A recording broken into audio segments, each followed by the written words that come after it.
अशी आई रमाई या सर्वांना मृत्यूला करते आणि त्यांचे सर्वांत एक गंभीर महत्त्वाची तेजपूर्ण होती आपल्या डोळ्यासमोर उभी राहते. किती प्राची पहार झाली तरी ती विहिरीत जाऊन घुमदार वृत्तीने मिळालेल्या निधडीसाठी आपल्या वंशसमोर उभी राहते. आईच्या गंभीर भक्तीचं मूर्तीला वंदन करण्यासाठी माझा भाविकपणे नम्र होतो. डॉक्टर बाबासाहेब आंबेडकर. आरक्षणाचे जनक राजश्री शाहू महाराज, स्त्री उद्धारक क्रांतीबा ज्योतिबा फुले, स्त्री शिक्षणाची प्रमुख जननी माता सावित्रीबाई फुले, राष्ट्रसंत गाडगे बाबा, राजमाता जिजाऊ अहिल्याबाई होळकर, माता भीमाई, माता रमाई, फातिमाजी शेख. मनोरंजनातून प्रबोधन आणि प्रबोधनातून परिवर्तन हा नवा प्रवाह सांगणारे साहित्य सम्राट, लोकशाहीर, सत्यशोधक, कॉम्रेड अण्णाभाऊ साठे, बिरसा मुंडा. मनुवाद की रीढ़ की हड्डियों में जूतों की ठोकर मार कर उसे तोड़ने वाले ई.वी. पेरियार रामास्वामी जी के चरणों में नमन करते हुए या आरक्षणाला घटनात्मक आयाम देणारे भारतीय घटनेचे प्रमुख शिल्पकार बोधिसत्व वादळाच्या साथीत भीम आहे. गुंजार या मराठी मातीत भीम आहे, बेभान वादळाच्या साथीत भीम आहे. पेटवून दीप या इथेच शिक्षणाचे, मोमबत्तीच्या त्या वातीत भीम आहे. समजून शिक्षणात दूरवागिनीचे गरजणाऱ्या प्रत्येक छातीत भीम आहे. देऊन मानवात तो मंत्र समतेचा प्रत्येक माणसाच्या जातीत भीम आहे. हरुनी ध्येय साऱ्या मनाशी जिद्दीने पेटव उठणाऱ्या या पेनात भीम आहे. युनी राज्य घटना श्रेष्ठ भारताची देशवंदनेच्या सलामीत भीम आहे. देशवंदनेच्या सलामीत भीम आहे. मित्रांनो, पृथ्वीवर आजपर्यंत एकच असा अद्वितीय महामानव झाला ज्यांची संयुक्त राष्ट्र महासंघातील 125 देशांनी मिळून मागील वर्षी 130वी सामूहिक जयंती साजरी केली. अशा या युग प्रवर्तकाने भारतातील करोडो लोकांचे भवितव्य भारतीय संविधानाच्या माध्यमातून प्रत्यक्षात साकार केले आहे. तसेच भारतीय यांच्या विकासाची व उत्कर्षाची दारे खुली केली आहे. याबद्दल प्रत्येक भारतीय नागरिकांना डॉक्टर बाबासाहेब आंबेडकरांप्रती कृतज्ञता व्यक्त केलीच पाहिजे. बहुजन प्रतिपालक छत्रपती शिवाजी महाराज यांनी स्वराज्याच्या रक्षणासाठी हाती तलवार घेतली ही काळाची गरज होती आणि भारत देशातील विषमता दूर करण्यासाठी डॉक्टर बाबासाहेब आंबेडकरांनी हाती लेखणी घेतली ही काळाची गरज होती. ही देखील काळाचीच गरज होती. मोजू तरी कशी उंची तुझ्या कर्तृत्वाची, तू जगाला शिकवली व्याख्या माणुसकीची. तू देवही नव्हता, तू देवदूतही नव्हता, तू माणसाच्या माणुसकीची पूजा करणारा खरा महामानव होता, खरा महामानव होता. मित्रांनो, बाबासाहेबांच्या विचाराचा विजय करायचा असेल तर काय करावे लागेल? तर बाबासाहेबांचा एक एक विचार घेऊन त्यांची लढाई उभी करावी लागेल. आता बाबासाहेबांचा एक एक विचार घेऊन लढाई उभी करताना वो बार बार कहते हैं कि हम संविधान की समीक्षा करेंगे, वो बार बार कहते हैं कि हम संविधान का रिन्यू कराना चाहते हैं, लेकिन हम उनसे एक सवाल ही पूछ रहे हैं कि भैया आप संविधान की समीक्षा तो जरूर कीजिए, लेकिन उससे पहले संविधान का इम्प्लीमेंटेशन कितना हुआ इसकी भी तो समीक्षा कीजिए.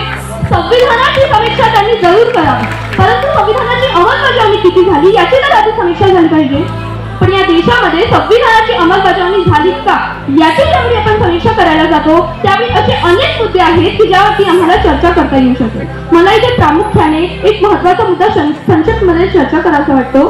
तो म्हणजे संविधानिक समीक्षेमध्ये हे लोक राहून राहून आरक्षणाच्या मुद्द्यावर येत आहेत आणि म्हणत आहे की आरक्षणामुळे आमच्या गुणवत्तेमध्ये कमतरता येत आहे. आता हे बदमाश लोक म्हणत आहेत की यांची बदमाशी आणि षडयंत्र नीट समजून घ्या.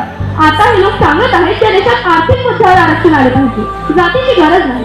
या देशात आपण दोन गोष्टी समजून घेऊया की आरक्षण हा काही खानावळीचा मेन्यू आणि गरिबी हटवण्याचा कार्यक्रम नाही आहे. Reservation is not for the break. और समाज के सभी महापुरुषों के चरणों में कोटि कोटि नमन करते हुए आदरणीय भिक्खु संघ मंच पे आसीन राजरत्न अम्बेडकर जी, सुबचन राम जी, अनिल जी, टकसाले जी और सभी प्रमुख अतिथिगण, सभी धर्मोपासक एवं उपासिकाओं, सभी को क्रांतिकारी जय भीम विनम्र नमो बुधाय. लगभग 5-6 घंटे से आप लोग बैठे हैं.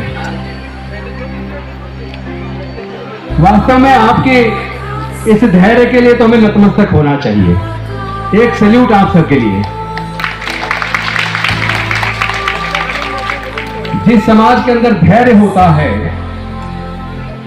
उस समाज को कोई हरा नहीं सकता।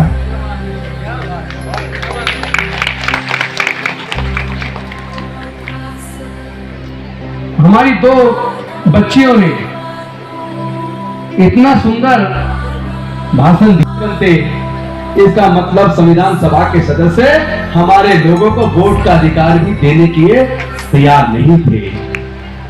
लेकिन डॉक्टर बाबा साहब अम्बेडकर संविधान सभा के सामने अड़ गए और उन्होंने अपनी विद्वता से, अपनी काबिलियत से पूरी संविधान सभा को इस बात को मांगने के लिए मजबूर कर दिया कि वोट का अधिकार सभी को समान रूप से मिलेगा, चाहे अमीर हो या गरीब हो, किसी भी जाति का हो, किसी भी धर्म का हो।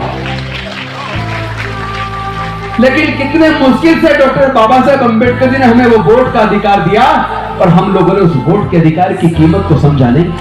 आपके गर्व है, अरे गर्व ही करना तो भारतीय होने पर करो। अन्याय गर्व करने की चीज नहीं है, विषमता गर्व करने की चीज नहीं है, शोषण गर्व करने की चीज नहीं है, मानवता और न्याय गर्व करने की चीज है। तो भारत पे गर्व करो, भारतीय होने पर गर्व करो। इन्हीं शब्दों के साथ, क्योंकि आप वैसे ही 5-6 घंटे से बैठे, मैं लंबा भाषण नहीं दूंगा, वरना 40-50 मिनट लगते हैं अपनी बात को पूरी तरीके से समझाने में। मैं बस इतना कहना चाहता हूं, ये लड़ाई हमारे आने वाले बच्चों के भविष्य की है, फिर से गुलामी स्वीकार नहीं है।